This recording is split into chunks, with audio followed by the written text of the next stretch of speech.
Hello നമസ്കാരം. നമ്മളെ ഉഷ ഇവിടെ ഒരു വീഡിയോ വന്നിട്ടുണ്ട്. ലക്ഷ്മിപ്രിയനൊക്കെ വലിച്ചിട്ട് വാരി വലിച്ചിടാ. വിവരക്കേടിന് മറുപടി പറയാൻ ഞാനില്ലാതെ പറയുന്നത്. കണ്ടാലി അത് ഗൂഢാലോചന ഉണ്ടായിരുന്നു. അത് ശ്വേതയുടെ തന്നെ വെക്കണം. ഞങ്ങൾക്കറിയില്ല. വിവരമില്ലായ്മയ്ക്ക് മറുപടി പറയാൻ എനിക്ക് താല്പര്യമില്ല എന്ന് പറഞ്ഞ് ഞാൻ മറുപടി ഇട്ടിട്ടുണ്ടായിരുന്നു. അതൊക്കെ മറ്റേ രാജിവെച്ചോ? ആര്? ഞാൻ അറിഞ്ഞില്ല. അവർ നേരത്തെ കമ്മിറ്റിയിൽ ഉണ്ടായിരുന്നതാണ്. എന്താണെന്ന് അതിനെക്കുറിച്ച് എനിക്കറിയില്ല. പുതിയ ഉണ്ടായിരുന്ന ഭരണസമിതിയെ മാറ്റിയതല്ലല്ലോ, അവർ രാജിവെച്ചതാണ്. രാജിവെക്കുന്നതിന് മുന്നേ അവർക്ക് വലിയ ഗൂഢാലോചന ആദ്യം തന്നെ നടത്തി അത് തുടങ്ങി വെച്ചിരുന്നതാണ് ശ്വേത പറയുന്നത്. കൃത്യമായ ഗൂഢാലോചന അത് ഗൂഢാലോചന ഉണ്ടായിരുന്നു. അത് ശ്വേതയുടെ തന്നെ വെക്കണം. ഞങ്ങൾക്കറിയില്ല. അങ്ങനെ ഒരു ഗൂഢാലോചനയൊന്നും അവിടെ നടന്നിട്ടില്ല. അത് ശ്വേതയോട് തന്നെ ചോദിക്കണം എന്ത് അടിസ്ഥാനത്തിലാണ് അത് പറഞ്ഞത്. ലക്ഷ്മിക്കെതിരെ വലിയ ആരോപണം ഉന്നയിക്കുന്നത് ലക്ഷ്മിപ്രിയ രാജിവെക്കുന്ന സമയത്ത് ഉഷാദിനെ അടക്കം വിമർശിച്ചുകൊണ്ടാണ് രാജി. അതിനെതിരെ ഫേസ്ബുക്ക് പോസ്റ്റ് വന്നിട്ടുണ്ട്. അപ്പോൾ എന്താണ് ഞാനിട്ടത്? അത് ലക്ഷ്മിപ്രിയ ഇട്ട പോസ്റ്റിന് ഞാൻ മറുപടി പറഞ്ഞാണ്. ഇന്നലെ രാത്രി ലക്ഷ്മിപ്രിയ തന്നെ സത്യത്തില് സ്ത്രീകളൊക്കെ മുൻപന്തിയിൽ വരണമെന്ന് ആഗ്രഹിച്ച അമ്മയിലെ എല്ലാ അംഗങ്ങൾക്കും വളരെയധികം സങ്കടം ഉണ്ടാവും. സ്ത്രീകളിൽ നിന്ന് അവർ ഒരുപാട് പ്രതീക്ഷിച്ചിരുന്നു. പക്ഷെ പ്രതീക്ഷയിൽ അനുസരിച്ച് പ്രതീക്ഷയിൽ കൂടുതൽ കൊടുത്തു എന്നാണ് ചോദിച്ചത്. ഒരു പൂവേ ചോദിച്ചുള്ളൂ. സെക്രട്ടറിയും പ്രസിഡന്റൊക്കെ വിവരക്കേടിന്റെ ഒരു പൂക്കാലം തന്നെ അംഗങ്ങൾക്കും മുതിർന്ന അംഗങ്ങൾക്കും പുതിയ അംഗങ്ങൾക്കൊക്കെ വാരി വെട്ടി കൊടുത്തു എന്നുള്ളതാണ്. ഇന്ന് ആലോചിച്ച് നോക്കണം. അമ്മയുടെ ഇത്രയും വർഷത്തെ ചരിത്രത്തിൽ ആദ്യമായിട്ടാണ് ഒരു കൂട്ട രാജ്യം ഉഷ പറഞ്ഞത് കേട്ടില്ലേ? ആ വക്കോട്ടിയെ സൂനൊക്കെ വിളിക്കുന്ന സമയത്ത് വിവരക്കേടിന് മറുപടി പറയാൻ ഞാനില്ല എന്നാണ് പറഞ്ഞത്. അത്രയും വിവരക്കേടുകളാണ് സത്യത്തിൽ. പൊട്ടന് മറ്റേ സൂന കിട്ടിയ ഏത് സൂന അല്ല പൊട്ടനല്ല, കൊരങ്ങനെ പൂമാല കിട്ടിയ പോലെ ആയി ഇവിടെ സെക്രട്ടറിയും പ്രസിഡന്റും പിന്നെ ഈ വക്കോട്ടിട്ടുള്ള ആളുകളിലൊക്കെ ഭരണം കിട്ടിയപ്പോൾ നിൽക്കണം.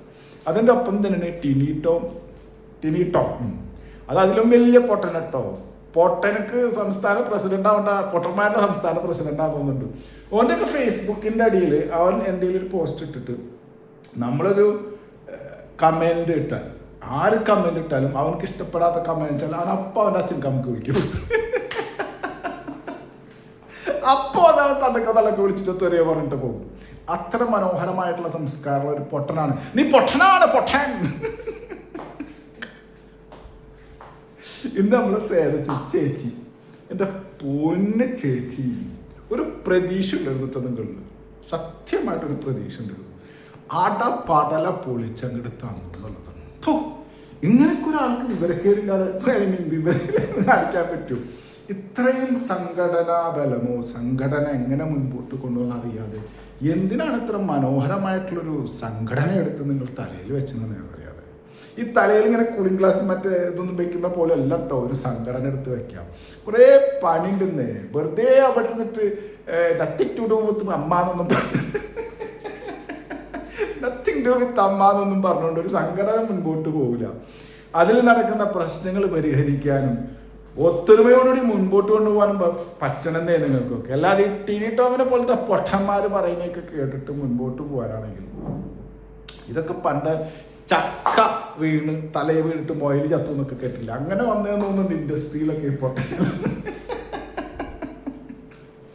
ഇവന്റെ പേരിൽ പറയത്തക്ക മനോഹരമായ സിനിമകളും ഒന്നും നമ്മളെവിടെയും കണ്ടിട്ടില്ല. എന്താ ശരിയല്ലേ? എന്തായാലും അൻസിബ എന്നൊരു കുട്ടി വേണ്ടി വന്നു ഇതിനെല്ലാം ഒരു അവസാനം ഉണ്ടാക്കാൻ, അല്ലേ? അൻസിബ എന്നൊരു കുട്ടി അവിടെ വന്ന് കാര്യങ്ങൾ പറയേണ്ടി വന്നു. എല്ലാവർക്കും ഒരു വ്യക്തത വരാൻ. ആ വ്യക്തതയ്ക്ക് ആ കുട്ടി പറഞ്ഞ കാര്യങ്ങൾക്ക് നിങ്ങൾക്ക് ഒരാൾക്കും, സെക്രട്ടറിക്കോ പ്രസിഡന്റിനോ ഒന്നും, ശ്രദ്ധാമേനോനോ ആർക്കും ഒന്നും മറുപടി കൊടുക്കാൻ പറ്റാത്തതുകൊണ്ട് തന്നെ നിങ്ങളെല്ലാവരും ഒറ്റക്കെട്ടായി രാജിവെക്കേണ്ടി വന്നു. എന്തൊരു നാണക്കെടാന്ന് ആലോചിച്ച് നോക്കണേ. ശ്രദ്ധമാൻ പോണ പോക്കൊരു വെട്ടും വെട്ടിയിട്ടേ പോയിട്ടില്ല. എന്താണ്, ഞാൻ എല്ലാവരെയും വിളിച്ച് നിങ്ങളോട് സംസാരിക്കാം, പ്രസ് മീറ്റ് നടത്താമെന്നാണ്. പറയാനൊന്നുമില്ല. പറയാനുണ്ടെങ്കിൽ എന്തെങ്കിലും പറഞ്ഞു പോകണ്ടേ? ഒന്നുമില്ല പറയാൻ. ഒരു മനോഹരമായ സംഘടന കുറച്ച് നാളിരുന്ന് മോശമാക്കില്ല, നശിപ്പിച്ച് നാറാണക്കല്ലെടുത്ത് കൊടുത്തു എന്നല്ലാതെ വേറെ എന്താണ് നിങ്ങൾക്ക് പറയാനുള്ളത്? അല്ലേ? ഒരു മനോഹരമായിട്ട് ഉള്ള സംഘടന, എത്രയോ വർഷങ്ങളായി സീനിയേഴ്സ് കൊണ്ടുനടന്നിരുന്നൊരു സംഘടന അട്ടയ്ക്ക് പൊളിച്ചിട്ട് കൊടുത്ത് കയ്യില കൊടുത്ത്. അപ്പൊ നത്തിങ് ടു ഡു. കഷ്ടം. എന്തായാലും അൻസിബ പൊളിച്ചടക്കി. പറയാതെ വയ്യ അൻസിബ, തകർത്തു. നിങ്ങളൊരു ചരിത്ര വിജയമാണ് ഉണ്ടാക്കിയിട്ടുള്ളത്. നിങ്ങളാ ടാലൻറ്റ് അല്ലെങ്കിൽ നിങ്ങളുടെ കോൺഫിഡൻസ് പറയാതെ വയ്യ. സ്ത്രീകൾ കണ്ടുപഠിക്കണമെന്നേ. ഇതൊക്കെ സ്ത്രീ തീയാവുക എന്നൊക്കെ പറയും. ഈ സാധനം കണ്ടുപിടിക്കണം. ശരിയല്ലേ?